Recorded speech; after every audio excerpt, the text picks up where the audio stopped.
पंचपद्यानि के 2 श्लोकों तक हमने अध्ययन किया और तीसरे श्लोक का जो विषय है उसे भी कल हमने पढ़ा था, तो आज वहां से प्रारंभ करते हैं।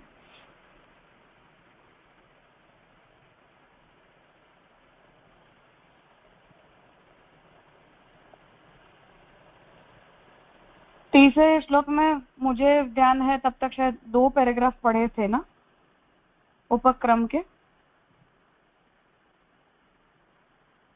कोई जरा याद दिला देगा?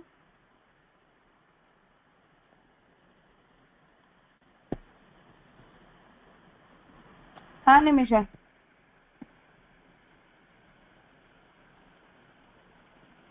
जी तीसरे श्लोक से करना है, 2 श्लोक तक ही हुआ है। मतलब तीसरे श्लोक का पढ़ना भी बाकी है ना? कल पढ़ना शुरू नहीं किया था राइट? हाँ, नहीं कल सिर्फ क्वेश्चन आंसर ही हुए थे। हाँ ठीक है, ओके। हाँ तो कर लो निमिषा, कर लो। हाँ राजा, दंडवत प्रणाम। हाँ। ऐसे गृहम सर्वात्मना त्याज्यम अंशसो निरूपित त्याज्य गृह के स्वरूप के विचारते भक्त के कर्तव्य रूप सत्संग को उपदेश दे के ताके विकल्प रूप कृष्णार्थ तत्प्रयोजितम अंशसु निरूपित पक्ष को उपदेश अब आगे की कारिका में दे थे। तहाँ शंका होत है, जो विकल्प क्यों कहत हो, कहा गृह त्याग पूर्वक सत्संग अरु गृहस्थिति पूर्वक भगवत सेवा, इन दोनों कल्पन में ते जा जीव को जो रुचे सो करनो, ऐसो आशय विकल्प को जानिए। अथवा भगवत सेवा घर में बनी आवे तो गृह स्थिति अथवा न बनी आवे तो बीज भाव के दृढ़ भये पाछे ऐसे इन दोनों अवस्थान में अधिकार विवेक राखी के ग्रह स्थिति किंवा ग्रह त्याग को ही केवल विकल्प है। तहाँ जिज्ञासा होत है, जो या में अंतर कहाँ पर्यो? तहाँ समाधान यह जानिए, जो प्रथम कल्प में तो भगवदियन के साथ सत्संग करो के भगवत सेवा करो, तामे कछु अधिकार तारतम्य के फल तारतम्य सिद्ध न होएगो। द्वितीय कल्प में भगवत सेवा की मुख्यता राखी के तद अनुकूल घर में स्थिति अथवा तत्प्रतिकूल घर के त्याग को उपदेश स्वीकार वे पे गृह स्थिति पूर्वक भगवत सेवा मुख्य कल्प सिद्ध होते। अरु गृह त्याग पूर्वक सत्संग गौण कल्प अर्थात अनुकल्प, इनमें कौन सो आशय प्रमाणित जानिए। तहाँ पूर्व पक्ष में यह कहो जाते, जो पहले भक्ति वर्धिनी में सेवायाम वा कथायाम वा कयो है ता हेतु ते, और दूसरो सत्संग को भगवत चरणारविंद के तुल्य मान्यो है ता हेतु ते। तीसरो स्त्रीणाम श्री संगीनाम, ऐसे भागवत, ये मैं इसका ट्रांसलेशन पढ़ रही हूँ। भागवत जी में जो ये आज्ञा की है कि वचन के अभिप्राय विचारेते हु स्वरूप गृह को तो सर्वथा हे ही मान्यो है ता हेतु ते, तैसे ही 4 भागवत जी के वचन द्वारा वचन के विमर्श किए तेहु भगवत सेवा और भगवदीय संघ के बीच कोई तारतम्य लगत नहीं। यहाँ उत्तर पक्षियों कयो जात है, जो एक सेवायाम व कथायाम व वचन में भगवत सेवा कथा को समुच्च उत्तम पक्ष मान्यो जात है, और भगवत सेवा अथवा भगवत कथा में ते को एक को अवलंबन मध्यम पक्ष। तहाँ हूँ इतनो तो अवश्य दृढ़ करी हृदय में राखनो, जो सेवा कथा को अवलंबन स्वगृह में शक्य होय ताते उत्तम कहाँ हो सके, परंतु तो जो शक्य न होय तो भगवत कथार्थ घर में रहत अथवा घर में भगवत सेवा न होय वे पे बीज भाव के दृढ़ भये ते घर को त्याग करी के हु भगवदियन के संग भगवत कथा के अवलंबन को उपदेश है। यहाँ तक आगे के 2 श्लोकों में जो हमने देखा था कि ग्रह संसार वगैरह मीन्स जो गृहस्थाश्रम है त्याज्य युक्त है, लेकिन अगर हम उसी घर को प्रभु की सेवा में विनियोग करते हैं तो उससे अच्छी कोई बात नहीं है। और संघ के बारे में भी हमने देखा था कि जब जिनका अर्ध बीज भाव है तो उसको घर को छोड़ना नहीं है और उस भगवदीय के संग करना है, और वयावृत है तो फिर उसको भगवत सेवा की भी धांधली न करके सत्संग श्रवण कीर्तन स्मरण से ही आगे बढ़ना है। तो इसमें अभी हमें आगे उत्तर पक्ष में भी बताया है कि सेवायाम व कथायाम वचन में भगवत सेवा कथा को समुच्च उत्तम पक्ष मान्य है, यानी कि पहले तो सेवा और कथा दोनों हमें करनी चाहिए तो वो उत्तम पक्ष मान्य है। और भगवत सेवा अथवा भगवत कथा में ते को एक को अवलंबन मध्य पक्ष। और अगर हमें नहीं हो पा रहा है दोनों, तो अगर हम भगवत सेवा करते हैं या तो फक्त भगवत कथा में हम लोग अगर प्रवृत्त होते हैं तो उसको अवलंबन मध्यम पक्ष कहो जाए है। तो हाँ हूँ इतनो तो अवश्य दृढ़ करी हृदय में राखनो, जो सेवा कथा को अवलंबन सहगृह में शक्य होय ताते उत्तम कहाँ हो सके। तो यहाँ तो हमें इतना ही तो दृढ़ता हृदय में दृढ़ भाव रखना ही चाहिए कि सेवा और कथा को अवलंबन हमें स्वगृह में शक्य होय तो उससे उत्तम पक्ष कोई हो नहीं सकता। इसलिए हमें घर में ही ये दोनों पक्ष निभाते हुए रहना है। परंतु जो शक्य न हो तो भगवत कथार्थ घर में रहत अथवा घर में भगवत सेवा न होवे ते बीज भाव के दृढ़ भये ते घर को त्याग करवे के भगवत यन के संग भगवत कथा के अवलंबन को उपदेश है। जो हमने अभी तक में देखा है कि अगर हम घर में ये हमारे लिए शक्य नहीं हो तो और अपना बीज भाव जिनका बीज भाव दृढ़ हुआ है तो उनको भगवत यन के संग भगवत कथा के अवलंबन को उपदेश है, तो उसको घर त्याग कर सकते हैं। दूसरा, स्वमार्गीय सेवा सिद्धांत के अनुसार सेव्य स्वरूप भगवान को जड़ प्रतीक नाही सो क्यों। स्वमार्गीय सेवा सिद्धांत के अनुसार सेव्य स्वरूप भगवान को जड़ प्रतीक नाही सो क्यों, जो ब्रह्मवाद के अनुसार साक्षात स्वरूप ही मान्य जात है। ताते निज सेव्य स्वरूप के चरणारविंद को तो आदि दैविक जानी के दृढ़ाश्रय राखनो, यानी हमारा जो सेवा मार्गीय जो सिद्धांत है उसके अनुसार जो हमारे घर में जो प्रभु विराज रहे हैं वो साक्षात भगवत स्वरूप, ब्रह्मवाद के अनुसार तो साक्षात ब्रह्म स्वरूप ही उनको हम मानते हैं। इसलिए निज स्वरूप के जो सेव्य स्वरूप के जो चरणारविंद है उनको हमें आदिदैविक जाने के दृढ़ाश्रय उनका दृढ़ाश्रय रखना चाहिए। सत्संग को श्री महाप्रभु आदि भौतिक चरण के रूप में वर्णे है। और हमने आगे के श्लोक में भी देखा कि जो सत्संग है उनको श्री महाप्रभु जी आज्ञा करते हैं कि वो भी प्रभु के आदि भौतिक चरणारविंद स्वरूप ही है।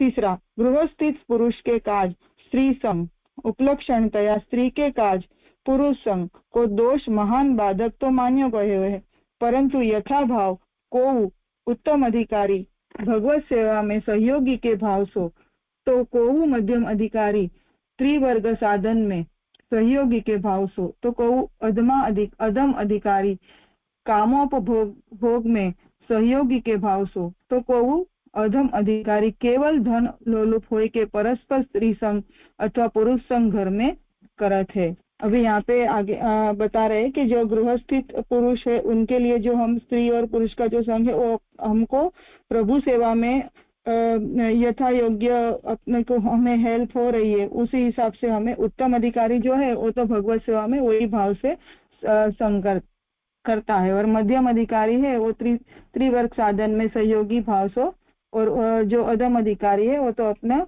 काम वगैरह के भोग वगैरह के उपयोग के लिए उस संग करता है, और अधम अधिकारी है वो धन की प्राप्ति के लिए ही ऐसा स्त्री और अथवा पुरुष संघर्ष में करते हैं। तासो स्त्री पुरुष संघ की निंदा संगात संजायते कामात क्रोधा विजायते क्रोधात भवति सम्मोह वचन के अनुसंधान में कही बात है, अन्यथा नहीं। तासो ही भागवत में कहो है जो तावद रागदयः स्तेनास्तावत्कारा गृहं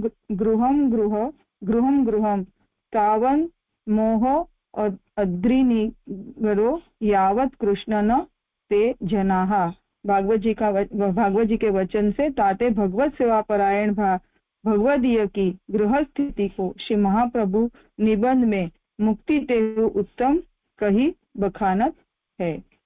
सो आधिदैविक साक्षात प्रभु के चरणारविंद को दृढ़ाशय राखवे वारेन के काज ग्रह के स्वरूप तो हे होवे को उपदेश न जानना। यानी कि जब भी हम प्रभु को अपने घर में पधरा के सर्व समर्पण पूर्वक जब भी सेवा कर रहे हैं तो फिर हमारे लिए घर कोई भी प्रकार से बाधक नहीं है, गृहाश्रम हमारे लिए बंधनकारी नहीं बनता है। अन्यथा तो भागवत जी के वचन से शावौ करो न कुरुतः सपर्याम वचन से भगवत सेवा रहित हाथन को शव हस्त जैसे अपवित्र गिनाए है। अगर हम भगवत सेवा नहीं कर रहे तो फिर हमारे हस्त भी एक शव मात्र जैसे ही अपवित्र है। जो हमारा जो शरीर है अगर हम भगवत सेवा नहीं करते तो शव मात्र ही गिना गया है। ताते जैसे गृह त्याग को बखान करत हो तैसे योगादि उपायंते देह त्याग केहू बखान क्यों नहीं करत। तो हमें यहाँ पे बता रहे हैं कि गृह त्याग को आप बखान कर रहे हो तो ऐसे ही योग आदि उपाय से देह त्याग के बखान क्यों नहीं करते हो, ऐसी शंका कर रहे हैं। तो वहां पे बता रहे हैं कि ताते कहाँ सिद्ध होते, तो ऐसा करने से क्या सिद्ध होता है। तो हाँ यह जाने जो जैसे गेह को तैसे ही देह को हु स्वरूप है ही कयो है। जैसे हमें अगर हम भगवत सेवा नहीं करते तो जहाँ रहते हैं वो सब हमारे लिए बंधनकारी है, वैसे ये देह से अगर हम सेवा नहीं कर रहे तो हमारा देह भी बंधनकारी है। तासो है होए ते जैसे गृह त्याग करी के सत्संग को धावत हो तैसे देह सो साध्य सत्संग कहू छांडी के अनशनादि कठोर व्रत द्वारा मुक्ति पाएवे काहे को न धावनो।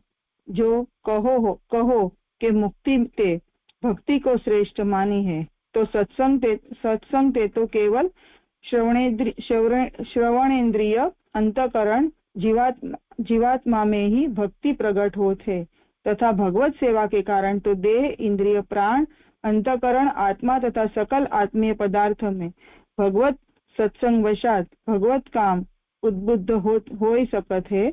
याते श्रेष्ठ कहा 4 तैसे ही भागवत एकादश स्कंद के न रोधयति वचन में सत्संग की श्रेष्ठ साधनता को निरूपण कियो है। श्रेष्ठ फल रूपता किंवा इष्टता को नाही। पुष्टि जीव के काज साचो फल तो भगवत स्वरूप सेवन ही मान्यो है। भगवत रूप सेवार्थ तत्सृष्टि ही नान्यथा भवेत। पुष्टि प्रवाह मर्यादा भेद में भी यही आज्ञा है कि तासो पूर्व पक्ष दोष युक्त है।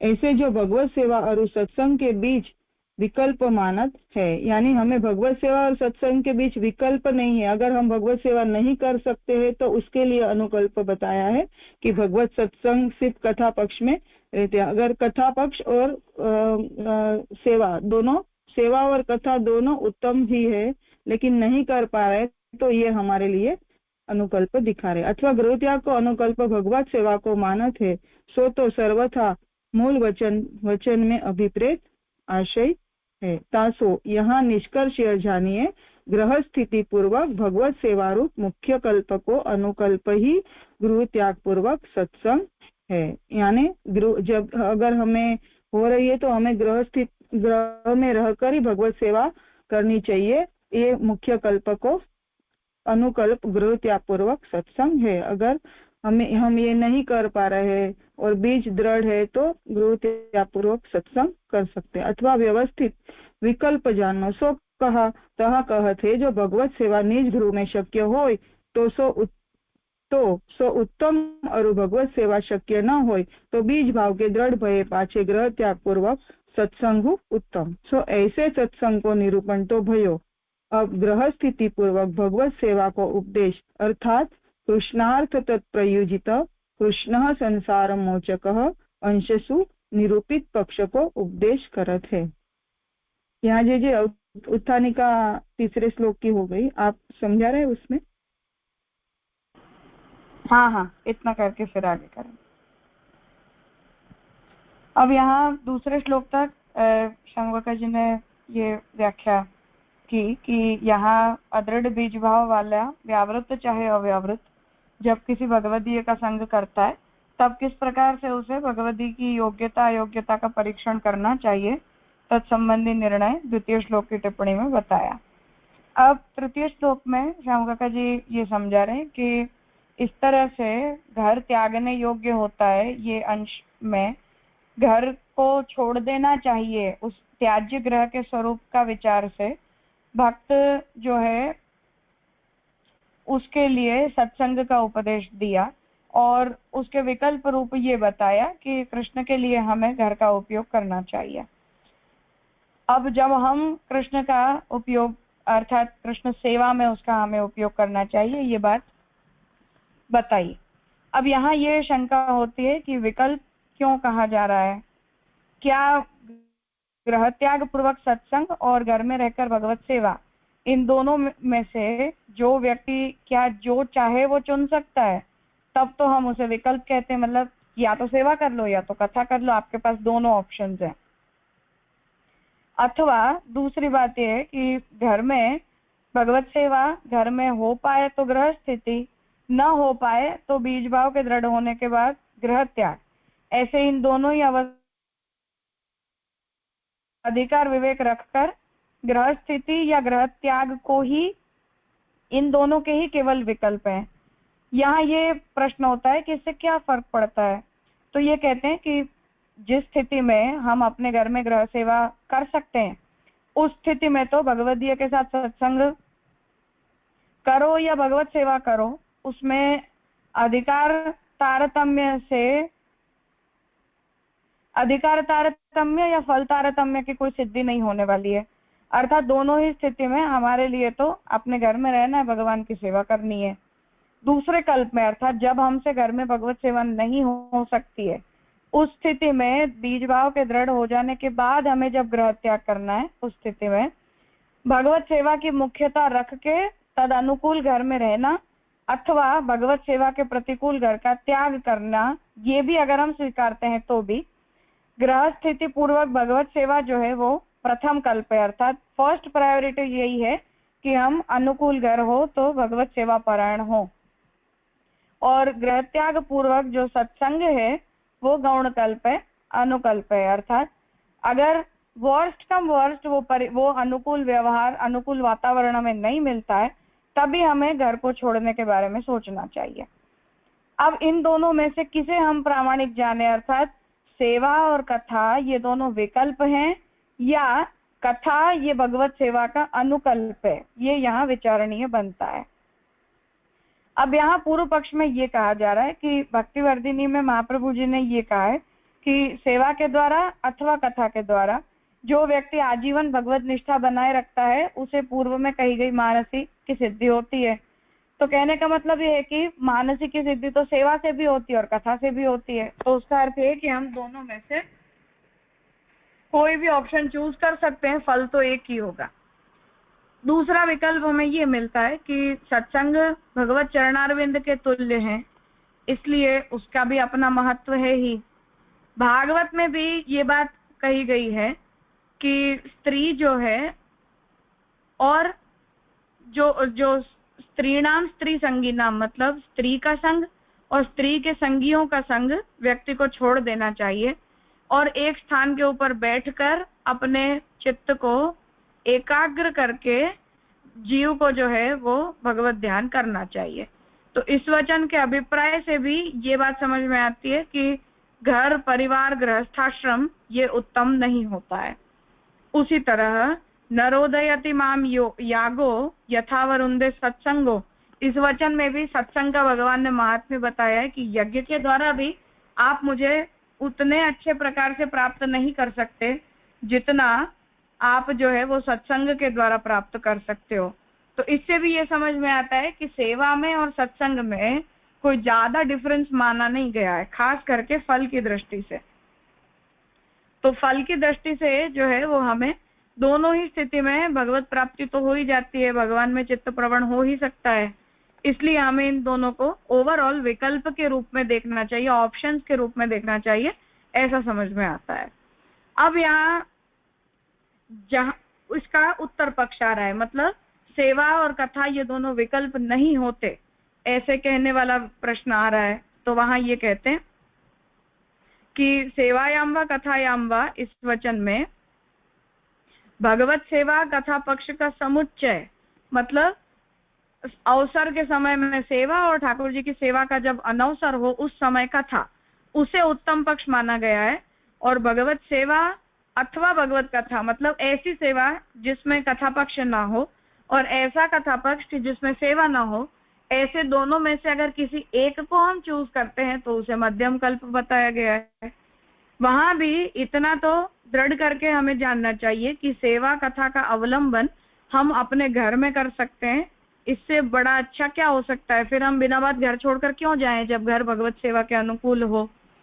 परंतु अगर घर में भगवत सेवा अनुकूल न लगती हो, अर्थात घर उसके अनुकूल न लगता हो, तो भगवत कथा करने के लिए भी घर में रहना चाहिए, अर्थात घर में रहकर ही भगवत कथा करनी चाहिए। अथवा घर में भगवत सेवा न होने पर, बीज भाव के दृढ़ हो जाने पर घर का त्याग करके फिर भगवदियों के साथ मिलकर भगवत कथा करनी चाहिए। जो बात भक्तिवर्धिनी और संन्यास निर्णय दोनों में महाप्रभु जी ने वार्निंग की तरह कही कि बीज भाव जब तक दृढ़ नहीं हो जाता तब तक इन स्ट्रिक्ट सेंस व्यक्ति को गृह त्याग नहीं करना चाहिए। दूसरी बात ये आ रही है कि स्वमार्गीय सेवा सिद्धांत के अनुसार सेव्य स्वरूप भगवान का जड़ प्रतीक नहीं है, अर्थात भगवान साक्षात है। तो ब्रह्मवाद के अनुसार भगवान जो है वो साक्षात उस स्वरूप में, मतलब स्वरूप जो है वो केवल भगवान का सिंबल है, ऐसा हम नहीं मानते।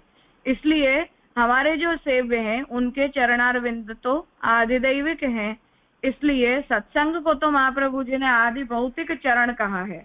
तो आदिदैविक चरण आदि भौतिक से ज्यादा इंपॉर्टेंट होते हैं, इसलिए हमें सेवा को इंपॉर्टेंस देना चाहिए।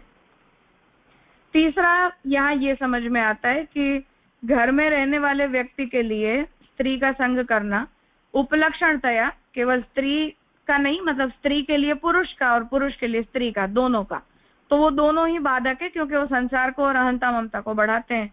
परंतु यथा भाव अगर कोई उत्तमाधिकारी भगवत सेवा में सहयोग की भाव से हमारे साथ जुड़े, अर्थात पति पत्नी दोनों एक दूसरे को भक्ति मार्गीय कर्तव्यों का पालन करने में सहयोगी होना चाहते हो, तो उस स्थिति में तो कभी कोई मध्यमाधिकारी त्रिवर्ग साधन में, मतलब धर्म अर्थ और काम में सहयोग का भाव रखते हैं, मतलब दूसरा पार्टनर ऐसा भाव का होता है कि हमारा धर्म अर्थ और काम एक दूसरे के साथ जुड़ा हुआ है, तो पुरुष भी स्त्री के बिना धर्म प्राप्त नहीं कर सकता, धर्म शास्त्रीय कर्तव्य नहीं कर सकता, अर्थ सिद्धि और काम सिद्धि भी एक दूसरे के संग से होती है। और एक अधमाधिकारी रिलेशनशिप होता है जिसमें हमें केवल अपनी इंद्रियों की इच्छाओं को पूरी करने के लिए हम किसी भी व्यक्ति के साथ संबंध रखते हैं। तो कोई अधमाधिकारी ऐसा भी होता है कि पैसा के लिए शादी ब्याह करता है और हस्बैंड का वाइफ का जो संबंध होता है वो केवल संपत्ति के लिए, पैसा के लिए या सुख भोग के लिए होता है।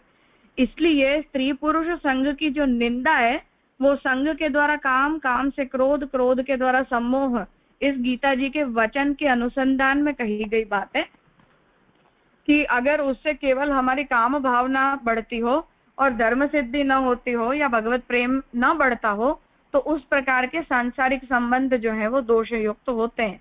परंतु अगर दोनों पार्टनर जो हैं, हस्बैंड वाइफ हैं, वो दोनों ही एक दूसरे के साथ मिलकर भक्ति मार्गीय साधनों की सिद्धि में उपयोगी होते हों तो उस स्थिति में वो व्यक्ति का संग दुस्संग नहीं होता है या वो बाधक नहीं होता है। इसीलिए भागवत में भी ये बात कही गई है कि तावद रागादयः तेनाः तावत काराग्रहम ग्रहम, जब तक घर से हमारी अहंता ममता जुड़ी हो और उस घर से हमारा अनुराग जुड़ा हो तब तक हमें अपने घर को जेल की तरह जानना चाहिए। तावन मोहोंग्रि निगड़ो यावत कृष्ण नते जनाः, और जब हमारा उसमें मोह भगवत संबंध के कारण हो तब फिर उस घर को कारागृह की तरह नहीं माना जाता है। इसलिए भगवत सेवा परायण जो भगवदीय होता है उसके लिए तो गृहस्थिति को महाप्रभु जी ने मुक्ति से भी उत्तम कहा है। तो धन्यो गृहस्थाश्रम, ऐसा कहा है कि ऐसे व्यक्ति की गृहस्थिति तो जो है वो बहुत उत्तम है जो गृहस्थिति भगवान के लिए है, भगवत सेवा के लिए है। इसलिए आदिदैविक साक्षात भगवान के चरणारविंद का दृढ़ाश्रय रखने वालों के लिए तो घर का स्वरूप हीन नहीं हो सकता, परंतु उसके लिए तो वो गृहस्थाश्रम उत्तम है। अन्यथा शावौ करौ न कुरुतः सपर्याम, इस वचन में भगवत सेवा रहित हाथों को हम जो है वो शव के हाथ के जैसा अपवित्र जानना चाहिए। या जैसे हरिराई जी ने भी ये बात कहा है कि अगर आपके हाथ, आपके पैर, आपकी आंखें ये सब भगवत सेवा में उपयोगी नहीं होती तो अपने आप को हमें अंधा और लूला लंगड़ा जानना चाहिए। तो उसका अर्थ है कि इंद्रियों का जब भगवत विनियोग होता है तभी उन्हें उत्तम माना गया है। भगवत विनियोग व्यतिरिक्त जो इंद्रियां होती हैं उनकी हीनता बताई गई है। इसलिए जैसे घर जो है उसे हमें भगवत संबंध से उसकी उत्तमता और हीनता का विचार करना चाहिए। इसलिए अगर वो भगवत संबंध रहित है, भगवत सेवा रहित है, तो वो डेफिनेटली हीन है। इसलिए ग्रह त्याग करके फिर सत्संग करना चाहिए।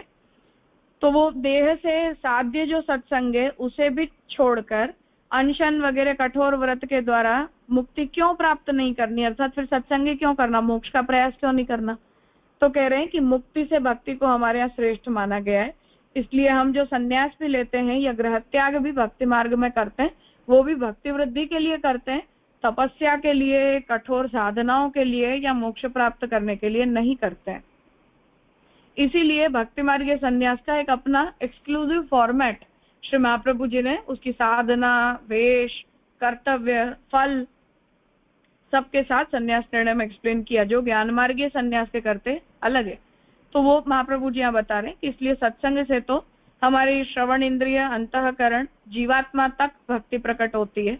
वहां भगवत सेवा से भी देह, इंद्रिय, प्राण, अंतःकरण, आत्मा आदि जितने भी हमारे आत्मीय पदार्थ हैं उनमें भगवान का जब सेवा के द्वारा संग होता है तो उससे भगवत काम हमारा बढ़ता है। इसलिए अब डिस्कशन ये आता है कि अब कथा और सेवा में से श्रेष्ठ क्या होता है। उसी तरह भागवत में भी भगवान भी ये बात कहते हैं कि सत्संग को श्रेष्ठ साधन बताया है और श्रेष्ठ फलरूपता, इष्टता को नहीं बताया है। इसलिए पुष्टि जीव के लिए सच्चा फल तो भगवत स्वरूप का सेवन ही माना गया है, जो बात पुष्टि प्रभा मर्यादा भेद में भी भगवत रूप सेवार्थम तत्सृष्टि ही नान्यथा भवेत वचन से महाप्रभु जी कहते हैं। इसलिए भगवत सेवा और सत्संग के बीच जो लोग विकल्प मानते हैं अथवा ग्रह त्याग का अनुकल्प भगवत सेवा को मानते हैं, वो तो महाप्रभु जी के वचन का अर्थ बिल्कुल भी नहीं है। इसलिए प्रथम कल्प सेवा है और सेवा कथा दोनों है। I mean, अवसर में सेवा और अनवसर में कथा, ये उत्तम पक्ष है। और अगर सेवा ना मिले तो फिर कथा उस प्रकार से उसका अनुकल्प है। इसलिए यहाँ हमें ये निष्कर्ष जानना चाहिए कि घर में रहकर भगवत सेवा रूप मुख्य कल्प का अनुकल्प ही गृह त्याग पूर्वक सत्संग है अथवा उसका व्यवस्थित विकल्प जानना चाहिए। वो क्या, तो कहते हैं कि भगवत सेवा अगर अपने घर में शक्य हो तो सबसे अच्छा, और भगवत सेवा शक्य न हो तो बीज भाव दृढ़ न हो तब तक उस स्थिति में भी उसी घर में रहना चाहिए, भले ही सेवा न होती हो, परंतु बीज भाव के दृढ़ होने के बाद ही गृह त्याग करना चाहिए और गृह त्याग पूर्वक सत्संग करना चाहिए।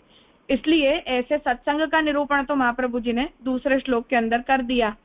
अब ग्रह स्थिति पूर्वक जो भगवत सेवा है, अर्थात पहले श्लोक से कनेक्टेड जो बात यहाँ आएगी, जो बात महाप्रभु जी ने पहले श्लोक में कही कि घर तो त्यागने योग्य होता है, परंतु अगर घर न छूटता हो तो उस स्थिति में भगवान के लिए उस घर का विनियोग करना चाहिए। तो उस भगवत सेवा के टॉपिक को अब तीसरे श्लोक में महाप्रभु जी कंटिन्यू कर रहे हैं कि कृष्णार्थे तत्प्रयुंजित कृष्ण संसार मोचकः। तो वहां से कृष्ण में अब हम अपने घर का विनियोग कैसे कर सकते हैं, उसका प्रकार अब तीसरे श्लोक के अंदर बताया जा रहा है। ऐसी प्रथम कारिका में जो विषय का वर्णन किया गया उसके साथ तीसरी कारिका के विषय की संगति श्याम काका जी समझा रहे हैं। थोड़ा लंबा था इसलिए पॉसिबल है कि सब एक साथ ग्रहित न हो पाया हो, पर आप लोग इस टेक्स्ट को दोबारा पढ़ लेना। कल अगर इस विषय में कुछ प्रश्न होंगे तो उन्हें डिस्कस करके फिर हम आगे तीसरा श्लोक प्रारंभ करेंगे। एक बार पढ़ लेना ध्यान से। आज यहाँ रखते हैं। हाँ राजा।